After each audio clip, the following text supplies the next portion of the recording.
Hello my dear friends, আজকে ভিডিওটা শুরু করার আগে আপনাদের একটা প্রশ্ন করতে চাই। প্রশ্নটা হলো যে আসলেই কি আমার জিমেল সুরক্ষিত আছে? আজকের ভিডিওটা মূলত এই টপিকের উপরেই। আজকের ভিডিওতে দেখাবো যে কিভাবে আসলে জিমেলের সিকিউরিটিটা আপডেট করে আরো স্ট্রং করা যায়। তাই সম্পূর্ণ ভিডিওটা দেখে মিলিয়ে নিন আপনার জিমেলের সিকিউরিটি আপডেটগুলা সবগুলা ঠিক আছে কিনা। তো দেরি না করে ভিডিওটা শুরু করা যাক। আমরা প্রথমে আমাদের ফোনে থাকা জিমেল অ্যাপটা ওপেন করব। এরপর জিমেল অ্যাপটা ওপেন হওয়ার পর সাধারণত জিমেলের হোম পেজ যাকে বলে হোম পেজটা দেখতে পারবো। এরপর উপরে ডান পাশে ম্যান আইকন, ওখানে ক্লিক করব। ম্যান আইকনে ক্লিক করার পর আপনার ডিভাইসে যতগুলো জিমেল এখন লগ ইন করা আছে এখানে সবগুলো শো করবে। এখান থেকে আমরা ম্যানেজ ইওর গুগল অ্যাকাউন্ট এখানে ক্লিক করব। এখানে উপরে অনেকগুলো অপশন আছে, যেমন home, personal info, data and privacy. এগুলোর মধ্যে ডাটা অ্যান্ড প্রাইভেসির ডান পাশে সিকিউরিটি বলে একটা অপশন আছে, ওখানে ক্লিক করব। সিকিউরিটি অপশনে ক্লিক করার পর একটু স্ক্রল ডাউন করে নিচে টু স্টেপ ভেরিফিকেশন নামে একটা অপশন আছে, আমরা টু স্টেপ ভেরিফিকেশন অপশনটায় ক্লিক করব। এখন এখানে আমি আমার ফোনের লকটা দিয়ে নেব, আপনি আপনার ফোনের লকটা দিয়ে নেবেন, ফিঙ্গারপ্রিন্ট অথবা প্যাটার্ন যেটাই থাকুক। এরপর আমরা আমাদের টু স্টেপ ভেরিফিকেশনের মূল ইন্টারফেসে চলে আসব।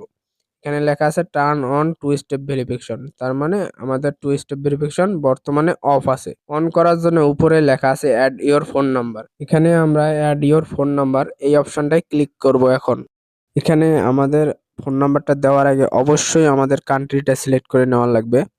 কান্ট্রি সিলেক্ট করার জন্য পতাকা চিহ্নতে ক্লিক করব।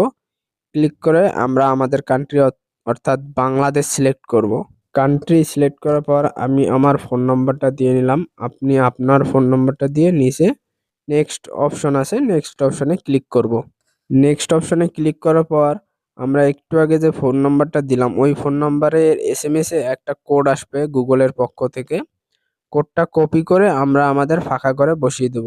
অলরেডি আমাদের কোড চলে এসেছে, কোডটা বসিয়ে দিয়ে আমরা ভেরিফাই অপশনে ক্লিক করলেই আমাদের টু স্টেপ ভেরিফিকেশন অন হয়ে যাবে। আমাদের টু স্টেপ ভেরিফিকেশন অন হয়ে গেছে। এখানে এর আগে লেখা দেখছিলাম turn on your two step verification, এখন লেখা আছে turn off two step verification. এখন যদি আমরা এখান থেকে ব্যাক দিই, ব্যাক দিলে দেখতে পারবো টু স্টেপ ভেরিফিকেশন অপশনটায় গ্রিন টিক চলে এসেছে। এর মানে আমাদের সফলভাবে টু স্টেপ ভেরিফিকেশন অন হয়ে গেছে। এই যে আমরা টু স্টেপ ভেরিফিকেশনটা অন করলাম, এর সুবিধা কি? এর সুবিধা মূলত কেউ যদি আমাদের জিমেল অথবা পাসওয়ার্ড জেনেও থাকে, সে চাইলেও তার ডিভাইসে আমাদের জিমেলটা লগ ইন করতে পারবে না। কারণ জিমেল লগ ইন করতে গেলে আমাদের ফোন নাম্বার, একটু আগে যে ফোন নাম্বার দিলাম টু স্টেপ ভেরিফিকেশন অন করার জন্য, ওই ফোন নাম্বারে একটা কোড আসবে। ওই কোড ছাড়া আমার জিমেল কখনো অন্য ডিভাইসে লগ ইন করতে পারবে না। কেউ যদি পাসওয়ার্ড অথবা জিমেল হ্যাক করে, আমার ফোন নাম্বার তো হ্যাক করতে পারবো না, তাই না? এই জন্য টু স্টেপ ভেরিফিকেশন অন করাটা অত্যন্ত জরুরি। এরপর টু স্টেপ ভেরিফিকেশনের ঠিক নিচেই সিকিউরিটি কোড বলে একটা অপশন আছে, ওখানে ক্লিক করব। এখানে ক্লিক করলে আমরা দেখতে পারবো দুইটা কোড দেখা যাচ্ছে সংখ্যায়। এই দুইটা কোড অত্যন্ত জরুরি, এই জন্য আমরা সেভ করে রাখবো অথবা আমাদের ডায়েরিতে লিখে রাখবো। এখানে একটা লক্ষণীয় বিষয় হলো, এখানে আপনি এখন আমার স্ক্রিনটা ব্ল্যাক কালার দেখতে পারছেন, কারণ এখানে এত হাই সিকিউরিটি পূর্ণ যে এখানে কোনো স্ক্রিন শেয়ার অথবা স্ক্রিনশট হবে না। একটু আগে যে আমরা টু স্টেপ ভেরিফিকেশন অন করেছি, কারণ অন্য ডিভাইস বা মোবাইলে লগ ইন করার ক্ষেত্রে আমাদের টু স্টেপ ভেরিফিকেশনে দেওয়া নাম্বারটায় একটা কোড আসবে।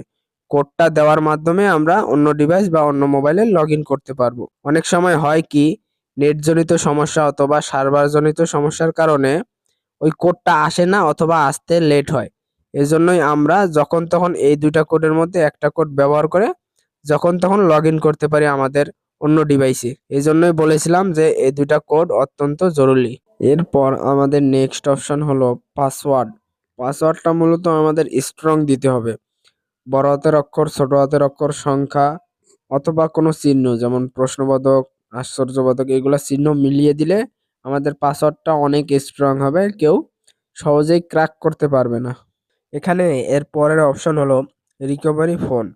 আমার রিকভারি ফোন নাম্বার এবং রিকভারি ইমেল দুইটাই দেওয়া আছে।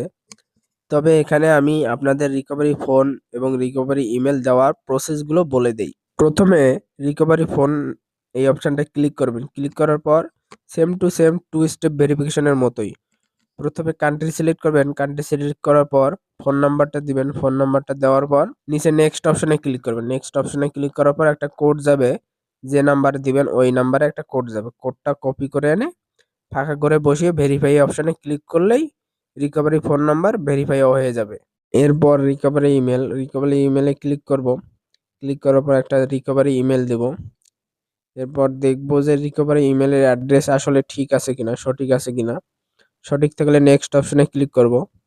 নেক্সট অপশনে ক্লিক করার পর যে রিকভারি ইমেলটা দিছি ওই অ্যাড্রেসে একটা লিঙ্ক যাবে।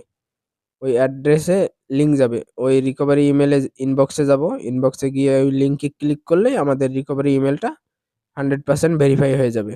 আমরা অনেকে আছি যে শুধু জিমেল খুলে রাখছি কিন্তু জিমেলে কোনোদিন জিমেলের ইনবক্সটাও চেক করি না। তারা হয়তো জানে না জিমেলটা অনেক সেনসিটিভ বিষয়, কারণ জিমেলে গুগল ড্রাইভ, গুগল ফটোস সহ এছাড়াও অনেক ডাটা আমাদের জিমেলে স্টোর করা থাকে। এজন্যই আজকের ভিডিওতে দেখানো প্রসেসগুলো মিলিয়ে নেবেন যে আপনার জিমেল সঠিকভাবে সুরক্ষিত আছে কিনা।